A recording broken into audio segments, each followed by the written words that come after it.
Welcome to a football show. Happy snow day, Monday edition here on the Full 40 Sports Network. His name is Zach Lyons. My name is Braden Gall. Of course, brought to you by Sinkers Beverages and the Kingston Group. We still have plenty of stuff to do today, despite the Titans, of course, not being in the postseason. Although it was an interesting weekend, and we'll get to what we learned in the wild card weekend. There's still a couple of games to go at time of taping, so lots of stuff to do today. The Titans have currently interviewed digitally, officially, 4 of the 9 candidates. And Zach will sort of lay out some of the rules, of course, for those that don't know about the structure of when and how and where you can interview people, et cetera, et cetera. But 4 of them have been conducted already.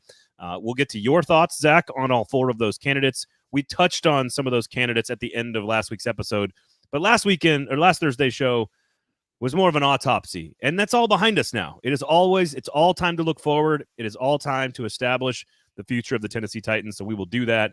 Of course, brought to you by Sinkers Beverages and the Kingston Group. And Alabama took all of 2.5 days to hire a coach. Kalen DeBoer is the new coach at Alabama. So we'll get to that a little bit later on in the show as well. And then was it ever confirmed that he brought the general manager of Washington? Maybe we should just ask. I could ask this question later, but the general manager of football operations or whatever from Washington with him.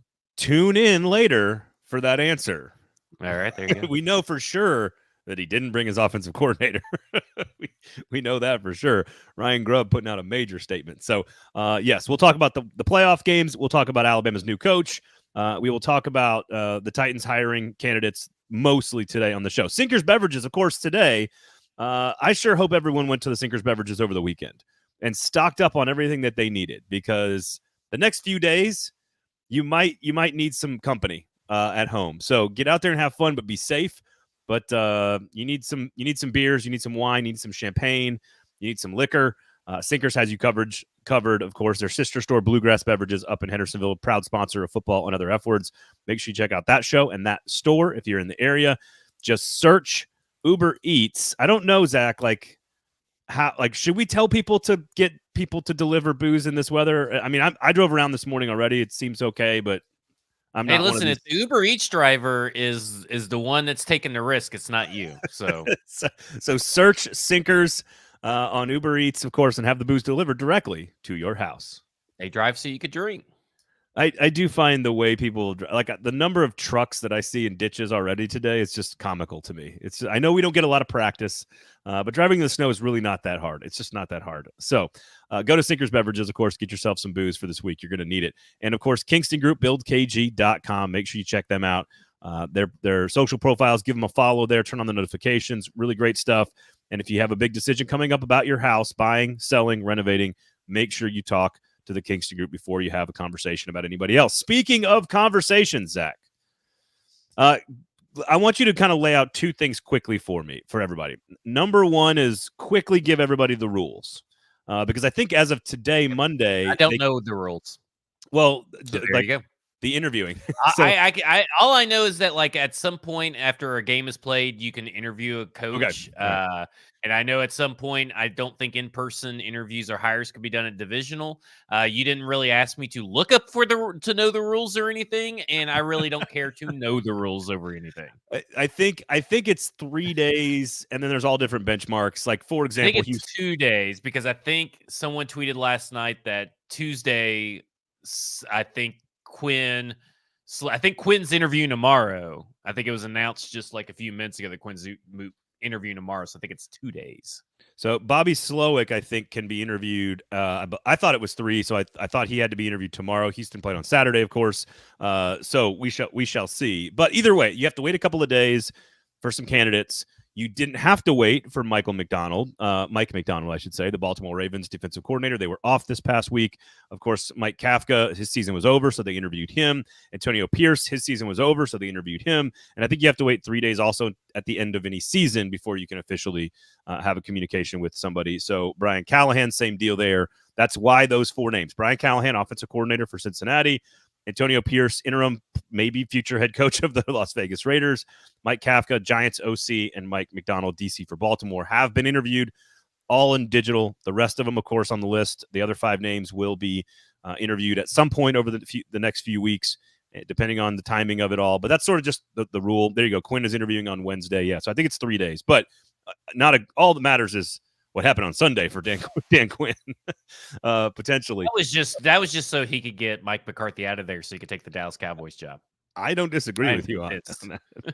Somebody asked me this morning, like, how did it happen? Like, why did that happen? And I was like, I don't think Mike McCarthy's a very good football coach. I don't know. Like, to be honest, Dan Quinn lost that game.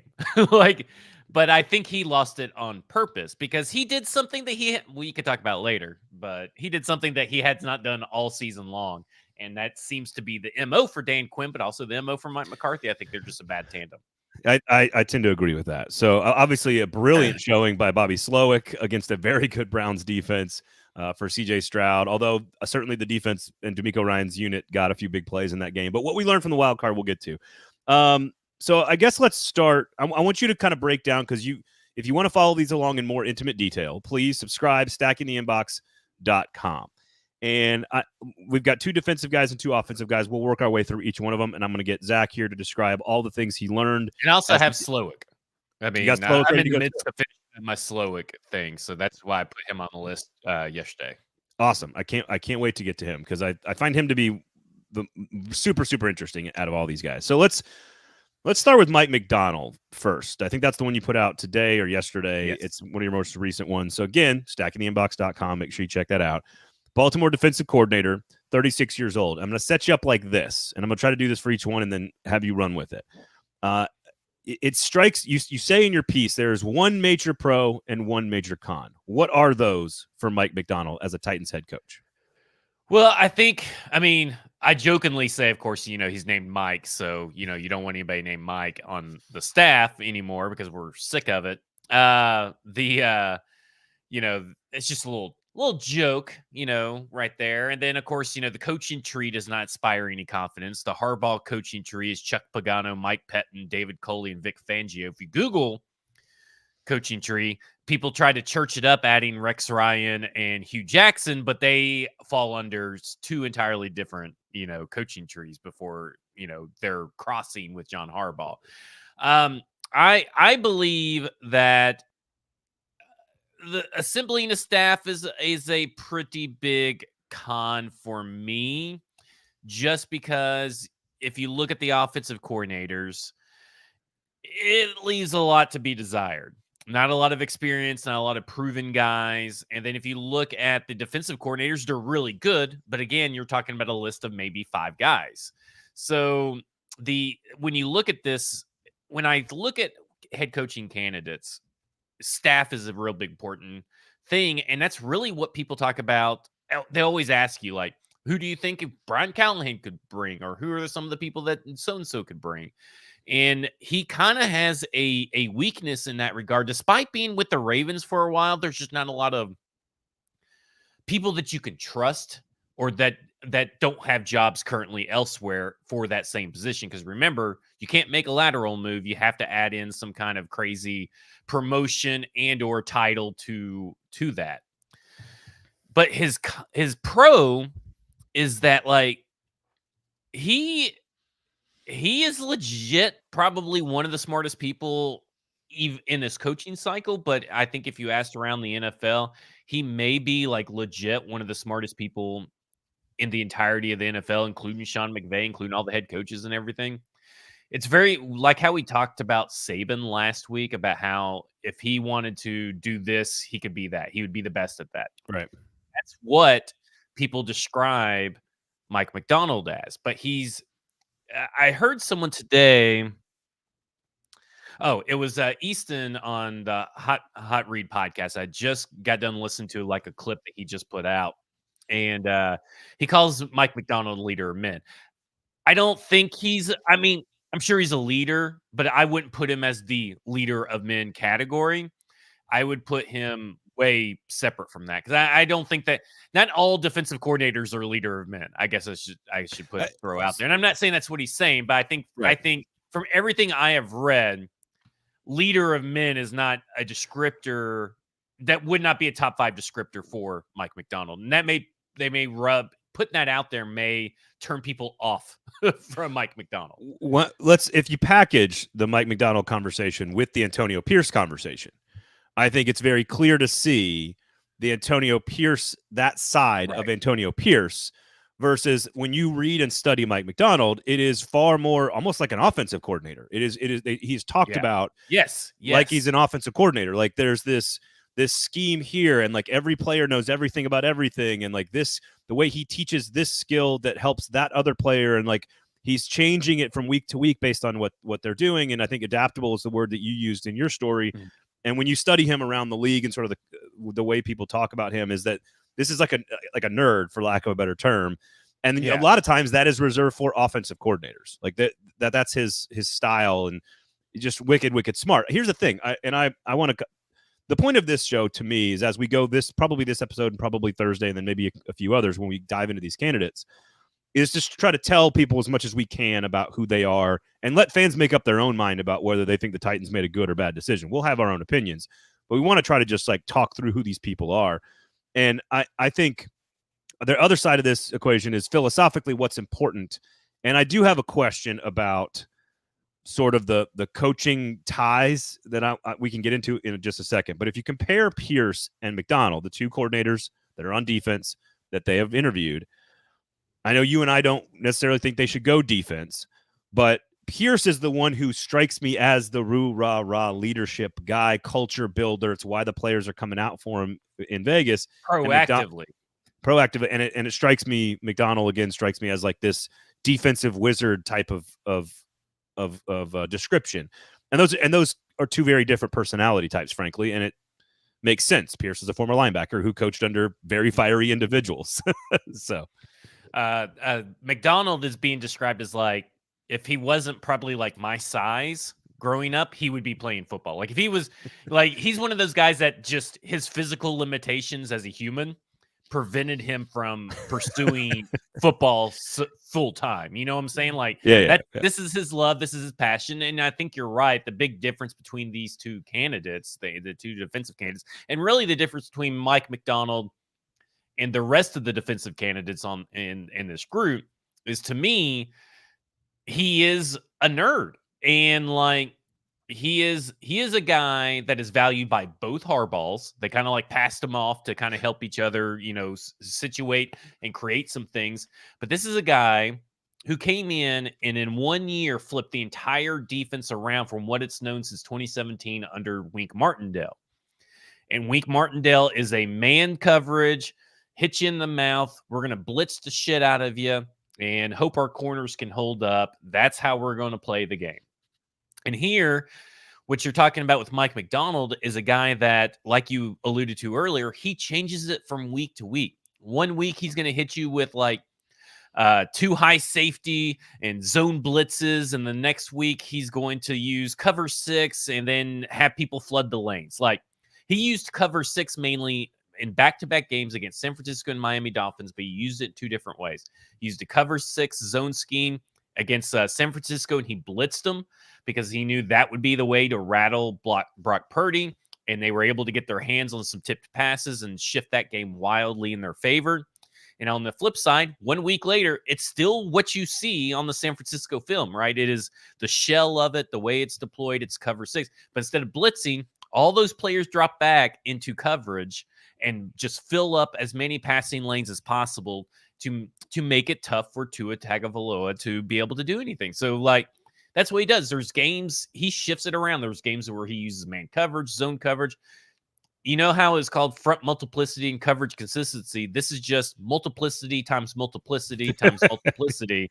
And it's everything that people, I feel like, think Vrabel is, because Vrabel does a lot of the kind of like exotic blitzes. He'll send blitzers from elsewhere, and everybody thinks that, oh, well, they're kind of creative on defense here and there. This is like pure creativity week to week. And I went into this not wanting to like Mike MacDonald. But the more you research, the more you read, the more film you watch, and you go back and watch some games that other people have watched and talk about in these articles, the more you're like, this dude is the Sean McVay of the defense. And it's my biggest concern, though, and this is your concern with the defensive head coach, but my biggest concern is building the staff. And then can you continue to build the staff? Well, because I want to talk about the staff here for a second. But if I was talking about the defensive names, which includes Mike MacDonald and Antonio Pearce already interviewed, of course, Aaron Glenn, the Lions defensive coordinator, which I think he can get an interview on Wednesday. If Dan Quinn can get an interview on Wednesday, then Glenn can get an interview on Wednesday. And I would just go with me here for the sake of the conversation. I would have Mike MacDonald clearly as number one of the 4 defensive candidates. Yes, no doubt. I would have Antonio Pearce at number 2. I would have Aaron Glenn at 3, Dan Quinn at 4. And here, I'll give you quick clip That's probably where I'll end up. I'm assuming that's where I end up. It's not where I'm at yet because I haven't done any search on Aaron Glenn yet. So Quinn, I know what he is. I know what he does well. I've seen it. I know what it looks like. I don't understand firing Mike Vrabel to hire Dan Quinn. I don't get that. Yeah. Aaron Glenn, the same, right? Quinn. Someone said that out of all the candidates that could be available for the Cowboys job if Mike McCarthy's fired, Vrabel has the best resume. No, Dan Quinn has a better resume than Mike Vrabel. They're the same. Yeah. So they're the same. Aaron Glenn, to me, strikes me as, again, I think the Detroit defense is extremely talented. They've added some pieces to it. I think he's done a solid job. I don't think they did a good job in the game against the Rams, but I don't want to be – that's a little recency bias in my brain. Yeah, because they're also starting Kendall Vidor. And, right. Right. Yes, Z Dean, all the interviews are done via, I don't know if Zoom is the actual software, but yes, they're all digital. In-person interviews cannot happen until after the entire season, I believe. The divisional. After the divisional round. No, maybe you're right. It's the divisional. Glenn, to me, is sort of a lesser version of MacDonald and Pearce with less track record than Quinn. So that's why he's third for me. Pearce, to me, is just an inexperienced version of Mike Vrabel, and MacDonald is the young hotshot whiz kid offensive coordinator of the defensive side of the list of the candidates, which is why I like him the most. Also, I think he's, again, smart, adaptable, all these things we're talking about. But ultimately, what matters with those 4 guys, if you are firing Mike Vrabel, and you can lay out what the Titans' vision is, again, just to reiterate it in case people forget, like all the different words that we're using to describe what their vision is, since they can't use those words to describe their vision, we'll do it for them. Yeah. Mike MacDonald, like every single conversation about any one of these 4 guys has to start with who is your offensive coordinator and what system are you going to deploy. It does all these skills we can discuss about these 4 guys are great. Mike Vrabel has a lot of those things. And so the question is, what do these guys do for you on offense? And I don't think we have any answers for that with these 4 candidates. No, I mean, you can make a decision or make the logical assumption that T. Martin would likely be the offensive coordinator for Mike MacDonald. I don't know how I feel about that. It's a random name to throw out there, but Lamar Jackson credits a lot of his newfound success, if you will, since the best season since his MVP season to T. Martin. T. Martin is a former offensive coordinator that helped get Sam Darnold, in the first round. Now, what Sam Darnold did with that's on Sam Darnold, but he helped do that. He probably has learned a lot being with the Ravens. He's been with the Ravens for a while now. He's seen now both Greg Roman's offense, and he's been a part of Todd Monken's offense. So I'm willing to at least give it a shot, but that's probably the best guy that he's likely going to get, unless there's some outside of, some left field candidate that we're just not aware of, that maybe he keeps Charles London, maybe he keeps Tim Kelly. Maybe that is a plus for you. If you are listening to this, I don't know where I stand. I'm a big believer in keeping Charles London no matter who's on the staff. Agree. Or who's the head coach, but I don't know what he is as an offensive coordinator.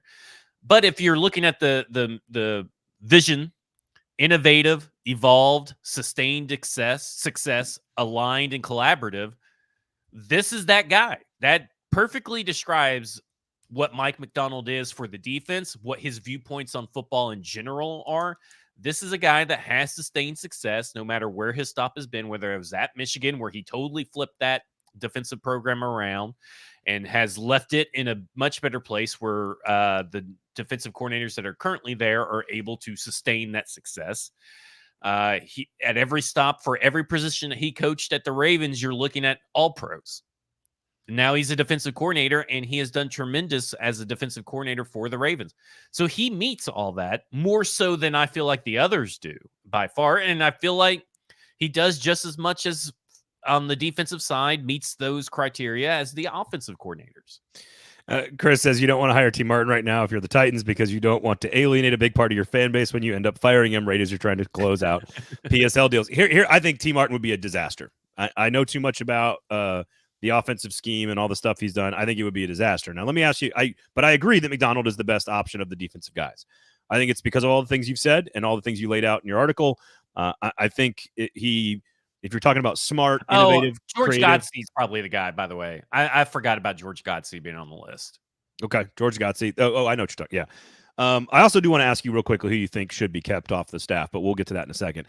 I want to make one philosophical point because you spend a lot of time of this in your articles, and I just want to make an observation because one of the candidates, Brian Callahan, who we're going to talk about in a second, had no connection to Zach Taylor whatsoever. I don't believe. No, that's not true. Well, give me coaching connection. So I put in there. They've known each other since spring break 2005. So they have known each other. They actually started a summer football camp together. And gosh, I can't remember the third guy that was on there, but as a third offensive guru person. But they have known each other since 2005, which I did not know until I listened to a podcast. So I want to. It is an article. So I think there's two different things that sort of fight against each other in this assumption that that there has to be some connection here. Number one, football coaches in general are loyal to a fault in I think in general. Doesn't mean every one person, but they are kind of loyal to a fault. So yes, it is Mike Vrabel.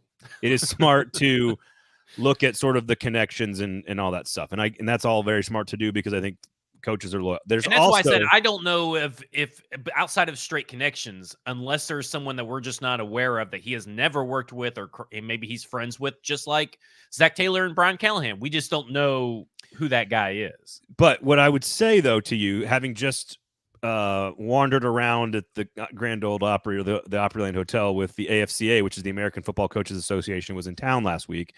And when you go walk around, there are lots of names of lots of guys, assistants and otherwise, that have never worked together and have no perceived official tie, and they are all on text chains together. They all know each other. Every one of these guys knows each other. They go to these conventions together. They go to these meetings, and they go to these seminars. They go to these things, college, pro, whatever. They all know each other.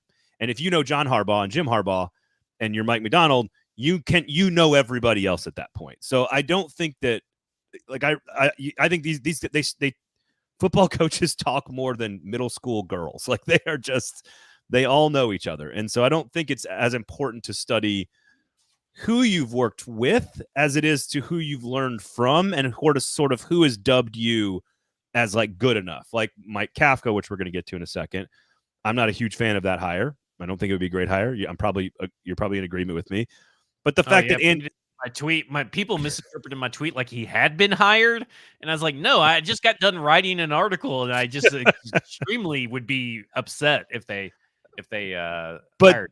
To your point about Jim Harbaugh hiring him, approving of him, using him to win games, John Harbaugh approving of him, hiring him, using him to win games, Andy Reid hiring Mike Kafka and elevating him every year in Kansas City is a sign that a very smart, really brilliant football coach thinks very highly of you. So I do care that who sort of deemed you worthy, for lack of a better phrase. I think that is something that I value here. But I think Todd Monken is the real genius behind the Baltimore offense, in my opinion. Not too much, yeah, for sure. But I mean, also you got to listen to what the quarterback says about their quarterback coach. Absolutely, at some point too. Absolutely. The other thing I would point out about Antonio Pearce, and this is just a random, doesn't mean it applies to Pearce or not. Just because boosters at Texas A&M didn't want Mark Stoops to be the coach doesn't mean they know better. And just because the football players want Antonio Pearce to be the head coach of the Raiders doesn't mean they know better. It's a good thing. It's a huge check mark, but it doesn't mean that they are qualified to hire football coaches. They're players. So correct. I would agree with that. But I also think there's a difference between. I think there's a huge difference between being loved by players and being liked by players.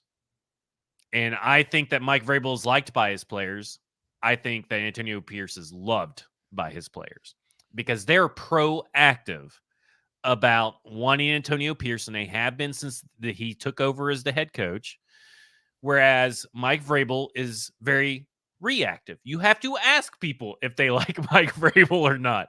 And sometimes with a microphone in your face, you're not going to get the honest answer. These guys are being very proactive. Now, this is not to say that I think Antonio Pearce is better than Mike Vrabel, going to be better than Mike Vrabel, but I think that when people say leader of men and a coach's player and a player's coach, or whatever terms you want to use, Antonio Pearce, I think, is something that he does is much more it's kind of like Dan Campbell to me. I think that he's closer to, and I think there's a distinct difference between Dan Campbell and Mike Vrabel. I know people lump them in together as CEO head coaches, and that's fine. But you can be CEO head coaches, but one person has a method that works better than the other. Sure. Or a CEO. And I think Antonio Pearce is a lot closer to Dan Campbell than he is to Mike Vrabel, but I also am not sure that Antonio Pearce, to me, if Antonio Pearce would not alleviate any concerns left over from the Vrabel era. Yeah. No, I agree with that. So this is a great question. This will lead me into a question for you, Zach. From Jason here, it says, I'd be curious to see an offensive analysis for defensive head coaches. I really don't want to see years of coaches having to drag the game into the muck to get a win. No more spunky underdog. Now, that second half of that comment, Jason, I'm not sure I care as much about, but I do think the first part of that question is fascinating. And certainly if you're a Texans fan, you have a very quick answer to that question. DeMeco Ryans, defensive coach. Sean McDermott, defense. Like, there's plenty of guys that have shown not as many as the offensive whiz kid. Vrabel from 2019 to 2020. Right. And so what I was going to ask you is, with that sort of concept in mind, many years of Bill Belichick, I would say there's plenty of good examples, but I think more recently there's been more offensive whiz kid hits than sort of like defensive coaches that are showing the ability to bring in an innovative offense separate from their own sort of expertise. And so my question for you is, with these four guys, MacDonald, Pearce, Glenn, Quinn, is it not obviously like Mike MacDonald is the most likely to see the game the same way as the offensive wizard guy? Like, isn't he clear? Okay, so again, if we're talking football smarts and we're talking IQ, I think we agree on this. Mike MacDonald's clearly the number one defensive coordinator guy, and I would really put him probably in the top 4 of all head coaching candidates that the Tennessee Titans have listed. I'm not sure I disagree with that. I just wanted to clarify in this question that Jason asks, which one of these guys is most likely to sort of see the game the same way, innovative offensive stuff? Because I don't think all these defensive guys want to bring the game into the muck. I don't think that's just across the board what defines you as a defensive head coach. I think that Vrabel gets a bad rap because I think Vrabel was given personnel that needed to be played like that, Tannehill and Henry and et cetera. But I think it's clear that maybe Quinn and Glenn can. I don't know. I think Pearce is another version of Vrabel, and I think MacDonald's the guy that could do that. So I just wanted to answer Jason's question and make sure we talk about this. Okay. Go to Sinkers Beverages. Kingston Group, of course, are 2 great sponsors. If you have any more questions about any of these candidates, please get on the line here. Zach is here to answer those questions. Sinkers Beverages, of course, your 2-time defending liquor store of the year in the city of Nashville, serving East Nashville since the 80s. Make sure you swing by and check them out. Great selection of bourbon, great selection of beer. They got these new non-alcoholic beverages, Zach, that have another altering substance inside of them, and I'm thinking about trying them out. I don't believe in CBD, and I don't believe in Delta 8 or whatever, but there's some products somehow, some way, legally in the state of Tennessee that are being sold at Sinkers Beverages that have other things inside of them, but they're non-alcoholic, so a little healthier for you, but still give you the same effect, apparently. So I'm going to go check. See Bluegrass has those. I'm going to go check these out because I still don't know how it's legal in the state of Tennessee, but Sinkers Beverages has them for you. So go check them out. Kingston Group, of course, buildkg.com is the website. Make sure you just remember that name, the Kingston Group, before you make any big decisions about your house. All right, let's start with the easy one here. Mike Kafka. Offensive coordinator for the Giants, got started under Andy Reid. He played for Next subject, Brian Callahan. No, he played for Pat Fitzgerald at Northwestern.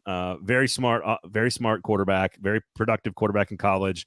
His NFL career just not good enough talent-wise. But he very quickly became a part of the Andy Reid coaching staff, like almost immediately upon retirement. So that people recognized his intelligence right away.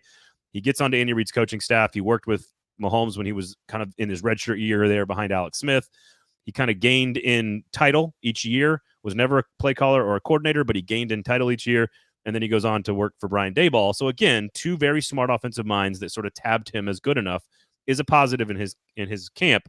But other than that, Zach, what have you seen from him? He's only had one promotion with the Kansas City Chiefs, and he went from offensive quality control coach in 2017 to quarterbacks coach in 2018, and that's where he stayed all the way till he got hired in 2022.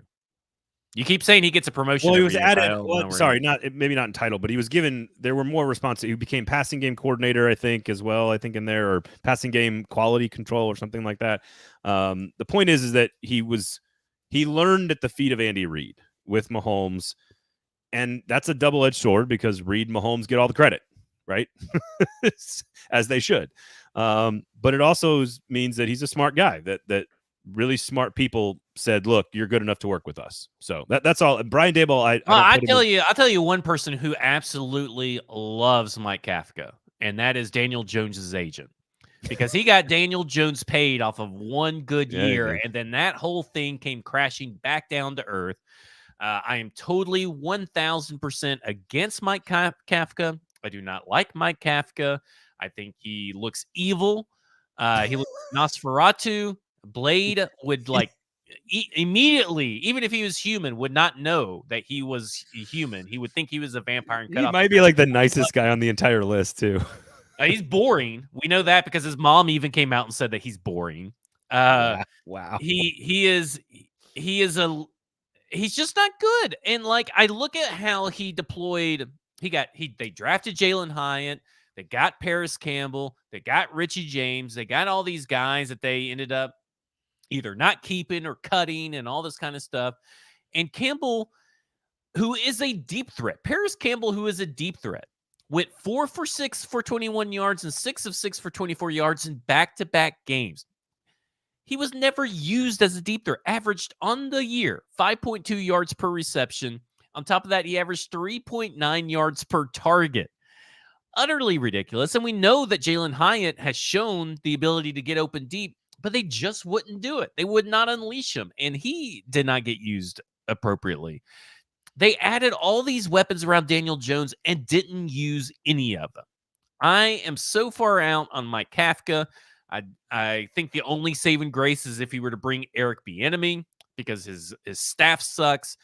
Offensively, his defense has some fancy names to it, but I really don't think that I really care. Same with the offensive line. It's just Mike Kafka, boring. Do not like him. Okay. I don't know what to add.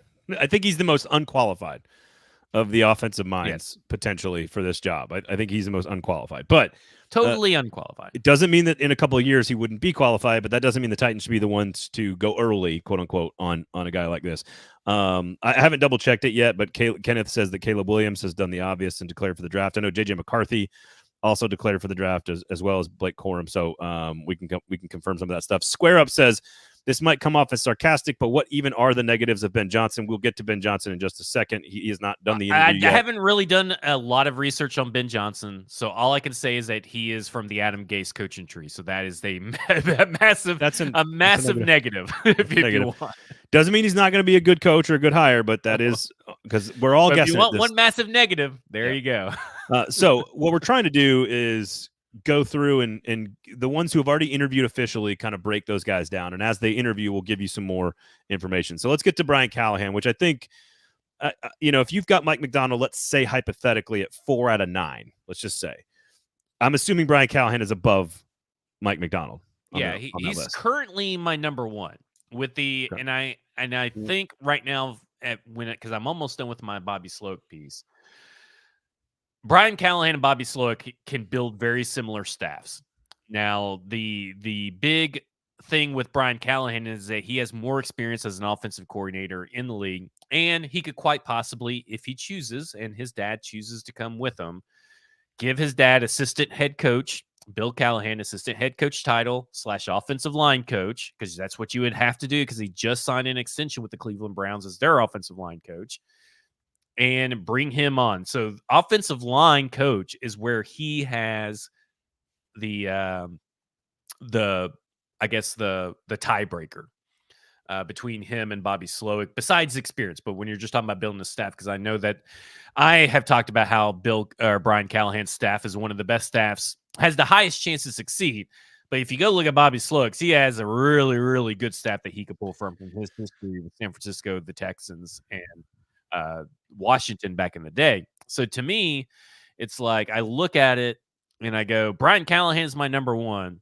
And I think right now, and I have not done a lot of research on Ben Johnson, but right now it'd be Brian Callahan, Bobby Slowik, Ben Johnson, and Mike MacDonald, with Ben Johnson being able to move around once I do the research for him. So why then, outside of the staff, why Brian? Because again, there's been Zach Taylor's had a lot of interesting things to say about Brian Callahan, that he's basically with him every step of the way throughout the entire course of each week, being sort of a secondary version of a head coach through the offensive game plan. He's not. I mean, like the play calling is there for him. He's one of the few guys that has he's not inexperienced in that department, as some of these other guys are, but. Why is it, you've done the deep dive on him? We're not going to do Bobby Slowik and Ben Johnson just yet, but why number one on your list?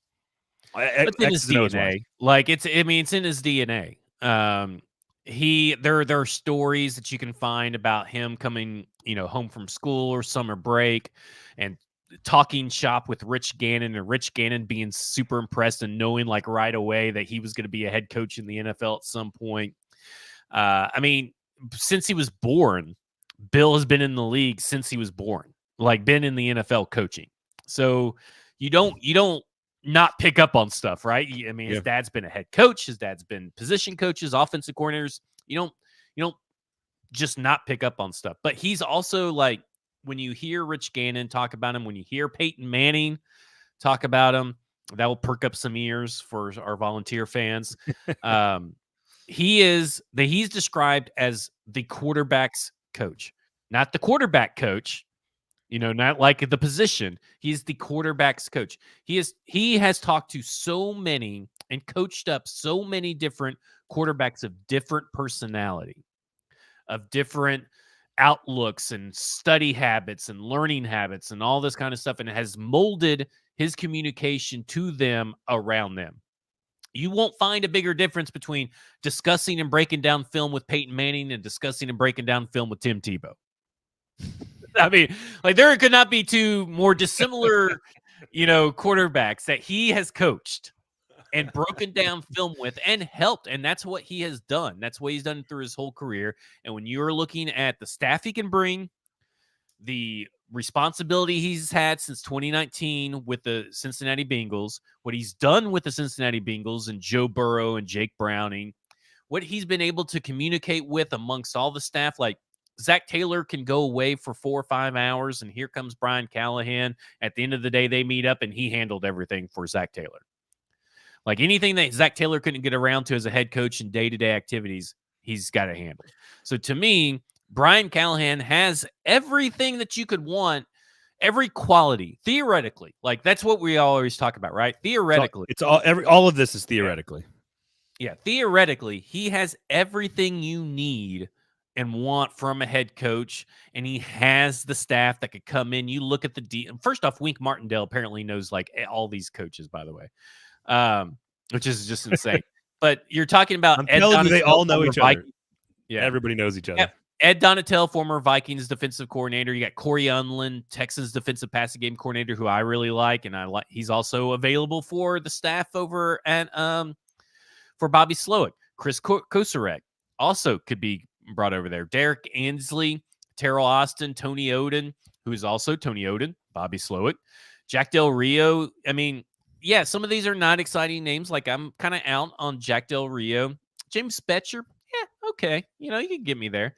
Don't agree, but get it. Derek Ainsley. I need to kind of know what happened with this Giants mess, which we kind of got a little bit more. So I'm kind of a little bit out on Wink Martindale, but he is really good defensive coordinator. Terrell Austin, you're going to have to slap in the title. Love the San Francisco trio of the people I just talked about. And then, of course, there's some dark horse candidates, right? If Dennis Allen is fired for Bill Belichick or Mike Vrabel, which is still a possibility from what I've heard, you got Dennis Allen. Then you can have Joe Woods, who is the Saints defensive coordinator if Dennis Allen's fired. And then, of course, there's the son of Ed Donatel, Tom Donatel, that's coaching the league too. So I don't know. I kind of like all the staff. The defensive coordinating staff has a lot of interesting names. And to me right now, I think that it's going to be really hard for me not to have Brian Callahan as number one as anybody doesn't see him. Unless Ben Johnson just absolutely blows me away. Well, I want to transition this to Bobby Slowik because I think there's the difference. The difference between the two is all of that experiential stuff that Brian Callahan has, which is like growing up in this and having the father that taught you this. And but he does too. Now, but I mean, Bob Slowik has been in the league since he was 5 years old. That's true. I guess that's true. I guess he's got less of the like Callahan just feels ahead of him by a couple of years in every category is maybe a better way to have said that. That like not only does he have all the background, and again, Bill Callahan, like again, didn't he coach a team to a Super Bowl? Am I wrong on that? And then they lost to the Buccaneers and Brian. And again, now that was built by Gruden. I get all of that, but I feel like Callahan has got more experience to have like wisdom to have given to him and more experiences. But at the same time, he's like 2 years ahead of him in play calling and years of developing an offense and sort of being involved in that. So that's sort of like the difference. I think Bobby Slowik's going to be really good. I just think he needs a little more seasoning is sort of my opinion on him. But I do want to know what you think about that. But I want to ask a question that some of the comments folks jumped in here. Was there a tie between Vrabel and LaFleur, by the way? Was there any coaching tie between those two? I don't remember there being one. No. Yeah. So again, you don't have to know you don't have to know a guy to hire. I think that just happened because I think that was a forced upon marriage from what I've heard people that were in the know back then. This was a forced upon marriage, which seems to be a good habit. So, well, Z Dean says, could you see Amy Adams Strunk doing the same thing? Or I would say Rand maybe more in this, doing the same thing again, where let's say Bobby Slowik, and I don't know how you do this because, again, you have to elevate him in title or something. But like if Callahan was your coach, but you knew Slowik was going to be his coordinator, I mean, then you're like, great. But then that raises another question that Ed asks, which is, and I've gotten this from lots of people that want to know, do you think Titans want their head coach to call plays on offense? Now, I'm going to forget about the Titans for a second, Zach. Do you want your coach to be the head coach calling plays on offense? A lot of those guys I have no preference. Okay. I obviously don't want the defensive guys calling offense, but I have no preference for any of these offensive guys. I do think that like that's the kind of the one knock on Bobby Slowik is that like can he handle everything? Can he be an offensive play calling head coach? Which is what so Kyle Shanahan has Sean McVay, Mike McDaniel, Matt LaFleur, and now possibly Bobby Slowik. That's his coaching tree. I almost Zach Taylor is a offshoot of Sean McVay, so is Kevin O'Connell, but that's his coaching tree. These guys, Sean McVay, Mike McDaniel, did not have prior play calling experience, whereas this is what Bobby Slowik actually does. Now, the difference is Bobby Slowik has been in the league just 1 year less or started 1 year later than Brian Callahan. However, there's a time period between his Washington job and San Francisco from, I believe, is 2014 through 2016 that he was with Pro Football Focus, getting that started up, and he's a big analytics guy. Here's the thing that you should keep in mind, because I have had this gut feeling and hesitation for a little bit now that I don't know if Bobby Slowik's ready. But I'd rather be early than late in the case of the Shanahan tree. And so what I mean by that is if you have to suffer through a Zach Taylor or really even Kyle Shanahan kind of slow start, but you get to the point that both those teams are at a couple of years down the road, it will be worth it. However, I want everybody to keep this in mind about Bobby Slowik and any kind of people bringing knocks towards him that maybe he can't do everything. He's kind of done everything. He's been the right-hand man to Kyle Shanahan after Mike McDaniel left. He was also basically worked really closely to Mike McDaniel, who was the offensive coordinator under Kyle Shanahan. He was one of the first hires Kyle Shanahan made when he got the job in San Francisco. And DeMeco Ryans, who kind of grew up in the quality control coach ranks at San Francisco with Bobby Slowik, that's the reason why they came over, because he has so much respect, so much faith in him, and he was rewarded for it. He's also learned not only just under Kyle Shanahan and DeMeco Ryans now, but also Mike Shanahan. So he knows. He has worked closely with many people who have ran football teams and knows what works and knows what doesn't. And Kyle Shanahan himself, this is how Kyle Shanahan builds a staff. And this is very important for everybody to listen to. So this is the straight up from the words of Kyle Shanahan. And I want you to just bear with me. Usually I like someone that I've seen on the staff at other places I've been when I didn't get to hire the staff. So that would be Bobby Slowik. You get to see people's work ethic, big work ethic, okay? Kind of what drives them. There's the example of thinking, man, this guy would be good with the players. Or, man, this guy could teach a player. Or, man, this guy's extremely smart, could just soak everything in. He could type everything up. He could break everything down. He understands every blitz, every formation. He can memorize all this stuff. Who could do both of those? There's so many different variations of stuff. There's so many different qualities in how to build a staff. Coordinators and stuff are just a little bit different because they can't be in too big of a hurry either. There's so many processes that if you skip a step, you can see it in guys, in my opinion, later on in their careers. So I like guys who could do it the normal way, where they're just breaking down stuff and listening to everybody and soaking stuff in. And guys who also don't mind the pressure on them. We're not always going to be nice. We try to be. But there's going to be a lot of pressure. You're not going to get many pats on the back, and you just got to grind and hope it works out for you one day.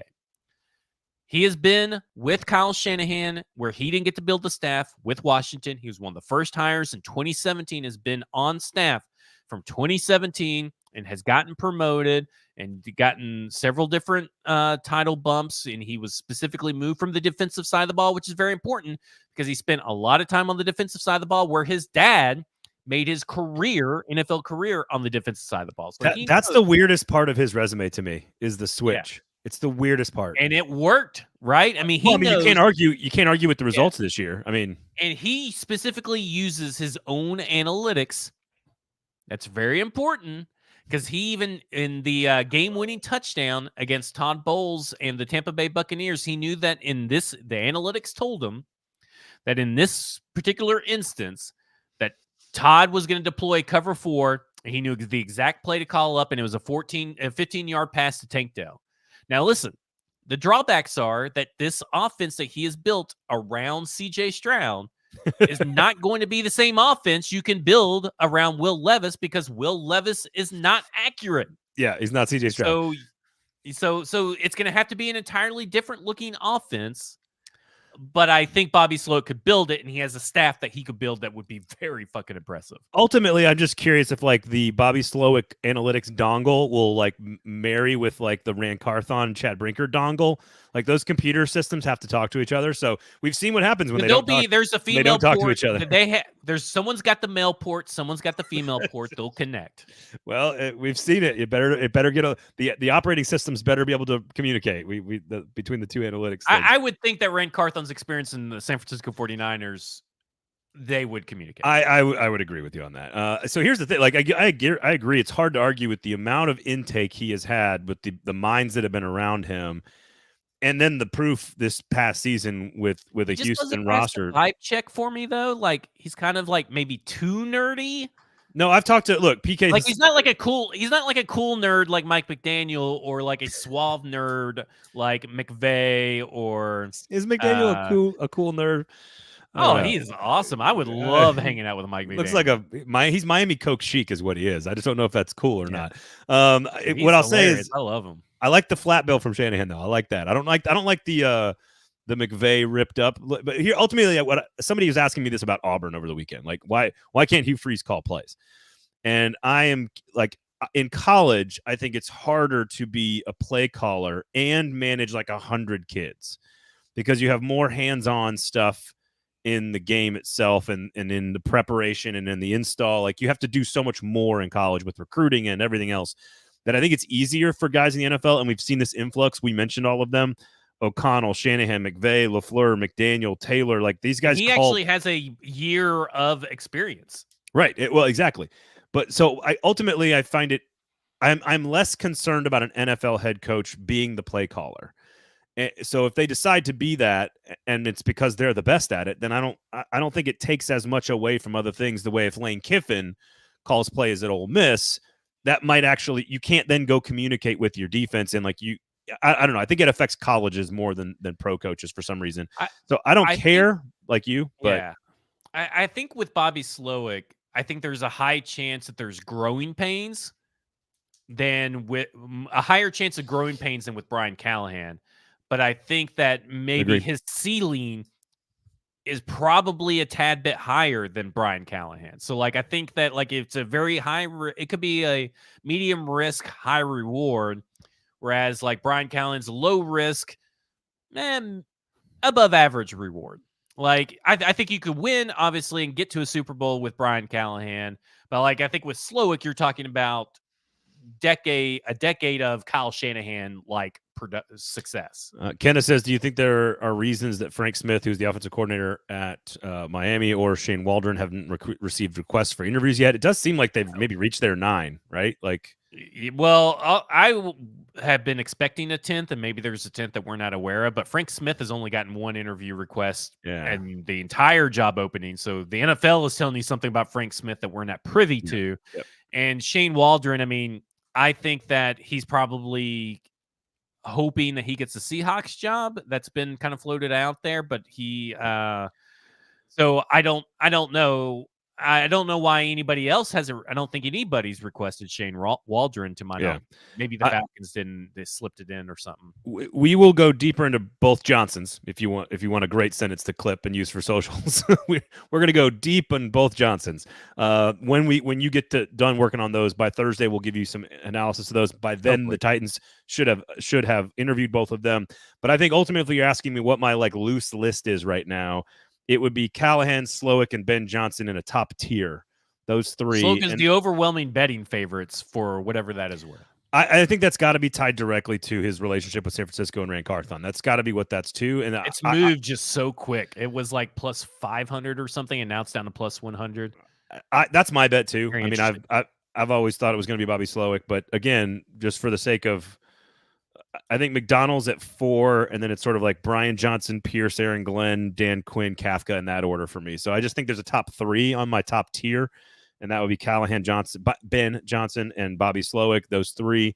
Mike MacDonald might be on that tier, but again, I don't want a defensive head coach. I don't know how much. Might be the one guy who could be smarter than Mike Vrabel, and that's possible, and that could be good.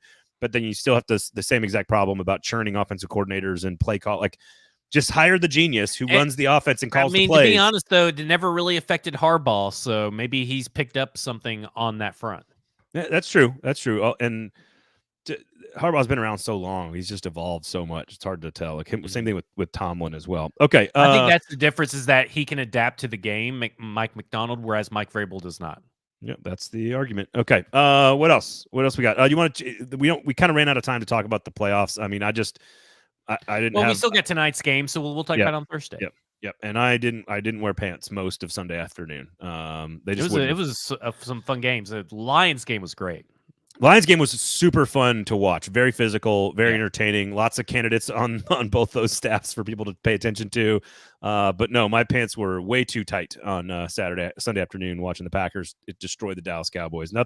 Literally nothing makes me like turn back into middle school me and enjoy sports like watching Jared Jones be destroyed at home by my Green Bay Packers. It's just there's very few things that I enjoy. Let me ask you a question, because this got brought up in the chat the other day.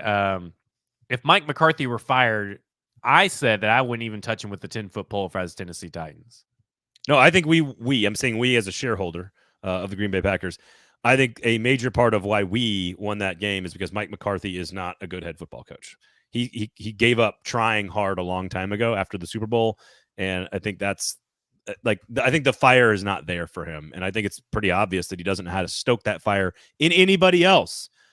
Because I don't know if you guys if you watched any of the game, it was pathetic on the Cowboys side of things. It was and Matt LaFleur display I've ever seen. And I was kind of surprised by it, but Matt LaFleur winning the toss and taking the football and saying, "Fuck you, we're going right down the field," and then doing it, that's a big deal. That's a big statement. It was a beautiful play calling sequences, and like Dan the Quinn the whole game going zone was just mind blowing. They ran the same play with the same player probably 4 times, that little smash corner route or post corner route, and it worked every time. I thought Dan Quinn got his shorts eaten by Matt LaFleur, but that was that's as good a game as I've seen Matt LaFleur cause. And again, my shorts were a little tight yesterday, so let's just leave it at that. And okay, here you go. Here's something a little interesting, by the way, for the Mike Vrabel coaching watch. Just real quick, Seahawks are not among teams to be scheduled to interview Dan Quinn so far this week. Very interesting. I do want to ask you on Thursday. So here's a tease for Thursday's show. Go to Sinkers Beverage in the Kingston Group. I do want to know who on this current staff do you believe should be kept? Who's and we, I know you love Charles London. I assume it's a short list, so we can get that. We can get to that as well. But Alabama hires a coach as fast as any major program ever has. I don't think Kalen DeBoer was the top choice, but I think he was pretty close. And I think the way they moved quickly and the way that what's really weird about it is how involved Nick Saban is staying in the program. And that's both a benefit for Kalen DeBoer and sort of a weird, like, what's going on? Let's see how this works kind of thing. I think it is hugely beneficial in keeping the roster intact because Kalen DeBoer has been focusing on Michigan's defense and Alabama's defense, Texas's defense for the last 6 weeks.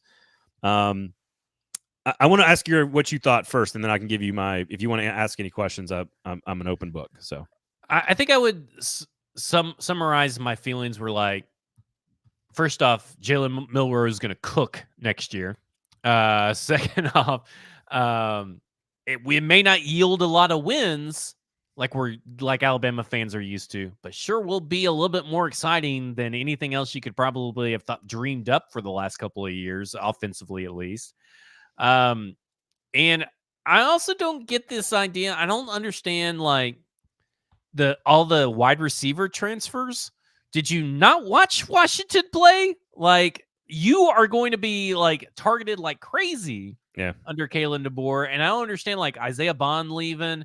And then there was a recruit that left like immediately after 5-star Saban left. And I'm thinking, this is no slouch. I mean, he's not Nick Saban, but I mean, he could be probably just as good as Sark is, if given the right tools and stuff and all this kind of stuff. And there's no reason to think he won't. I just don't understand why like Isaiah Bond went to a crowded wide receiver Texas room instead of just staying here and being the guy like that. I just thought that was weird. I do agree that's weird for him, I guess, but I just think it's weird. Some of that is just a very natural. This is a new coaching staff, and it's different. And I just, that some of that's a kind of a natural reaction to this. Look, this guy's been a winner everywhere he's ever been. You can go to like lower levels of football at Sioux Falls with championships. You can go coordinator at Indiana, best season ever really at Indiana with Michael Penix, by the way. Winner at Fresno State. He's been a winner everywhere he's been. I think ultimately the deep shark-infested waters of the SEC is just a question you have to answer in real time. You don't need to be a cultural fit. Nick Saban wasn't a cultural fit at LSU when he got there. You don't have to be the alumni Kirby Smart at Georgia to be great. You can be from somewhere else and work just fine. Is there a chance this has some Brian Harsin-ish type of vibes? It's possible. But Kalen DeBoer's accomplished a whole lot more at Washington at a much higher level. And the offense, this is the best offense Alabama is going to have since Steve Sarkisian was the offensive coordinator or Lane Kiffin was the offensive coordinator. This is as good an offense as those teams will be. And so I think, to your point, in a new SEC with Texas and Oklahoma coming in, is 9-3 more possible now without Nick Saban, the greatest coach in the history of all of humankind? Yeah, it absolutely is. But is the offense going to be extremely fun and give you a chance to win every single week in a modern era of football where that's the direction we're going? Yeah, absolutely. So how to manage the thing I find most interesting about jumping into the SEC, especially at a level like Alabama, is always just how do you handle how different it is? It's just so different at Alabama or Auburn or LSU. It's so different than even the big schools like Wisconsin or like it's even different than big schools in the Big Ten that make a lot of money. It's different. It's different. the fishbowl, the boosters, how much everyone is paying attention to like what you eat with your wife on a Saturday afternoon, like in the off season. Like it's just a fishbowl, and Alabama is the magnifying glass of all fishbowls. And so it's just, how do you handle that is kind of, you just never know what's going to happen. I will say one more positive thing that I haven't heard a lot of people say about this hire. And maybe I'm wrong. Maybe I haven't consumed enough. I was busy watching the football, but Washington's NIL structure was among the best in the Pac-12. Part of the reason they were as competitive as they were in the Pac-12 the last few years, Oregon is the other one that has one of the best NIL infrastructures in the back end. Washington was ready to compete in the Big Ten, is ready to compete in the Big Ten for big players because of what they built on the back end. And a lot of times that is a reflection of what the head coach is pushing for. And Eli Drinkwitz at Missouri is a great example of this. He has pushed for major infrastructure build out on the back end of Missouri, and it is why they're better than they have been in the SEC. So there's certain schools that haven't done it very well, and Washington is not one of them. So I think that's a reflection of how Kalen DeBoer sees the game and knows how to build a roster, but he packages it with this very West Coast relaxed attitude. He is a kind of a nerdy, like just a kind of a regular guy who just wants to go about coaching up plays and drawing up brilliant offenses. The offensive scheme against Michigan was not the reason they lost the game. It was Michael Penix missing open receivers. The receivers were open. Yep. It was not Michael Penix's. It was not Kalen DeBoer's fault. That's what I'm saying. Jalen Milroe, man, you talk about you better be accurate. Yeah, but you're talking about a guy that he could take advantage of Jalen Milroe's talents, like physical talents. Mm-hmm. This is that guy. I think go watch the second half of the Texas win in the semifinal. When the game was close, it was tied up at halftime, I think at 21, and they started unveiling a few other things in that third quarter against Texas. And it involved the quarterback using his legs. So I would just say, go watch that third quarter. Otherwise, I think great job by Greg Byrne in Alabama to get it done. I don't know how you live up to Nick Saban, though. I don't either. Like, he could be a really, really good coach, and it may not be good enough for Alabama standards. So I don't know. That's just a tough. You get into the 12-team playoff, and you make it to the in your first year, you get into the 12-team playoff. You make it to the Final Four. I think you would have a lot of happy Alabama fans, even if it doesn't result in a championship win. Here's what and I agree with that. And here's what I'll say. I think having Josh Heupel at Tennessee, Kalen DeBoer at Alabama, I think having Steve Sarkisian at Texas, I think having Lane Kiffin at Ole Miss, like these offensive guys at these places that are going to be competitive in the SEC, it makes the game more fun to watch. Yeah, it is. There is going to be a lot of really entertaining offensive football in the SEC. The question is that good enough to consistently beat the Kirby Smart type of program? And that's Jim Harbaugh right now. I mean, we'll see. We'll see. It's going to be fun to watch, though. I can't wait. It's going to be fun to watch. Yeah, it's going to be great. Sinkers Beverages and the Kings Group. Make sure you check out our two great local amazing sponsors. We do appreciate all your support, all you guys in the comments. And, of course, football and other F words. StackInTheInbox.com. Cannot recommend enough. If you want a deep dive into all these head coaching options for the Titans, make sure you check them out. Again, StackInTheInbox.com. Hard recommend, folks. Hard recommend. For Zach Lyons, I'm Braden Gall. Thank you guys all for listening. We will talk to you on Thursday with more candidate breakdown, and who knows, maybe they make a decision. Who knows? We'll see. But make sure you tune in, turn all the notifications on, and, of course, please give us a subscription on the YouTube page. We do really, really appreciate it. Otherwise, have a great week. Stay warm, stay safe, and we will talk to you on Thursday.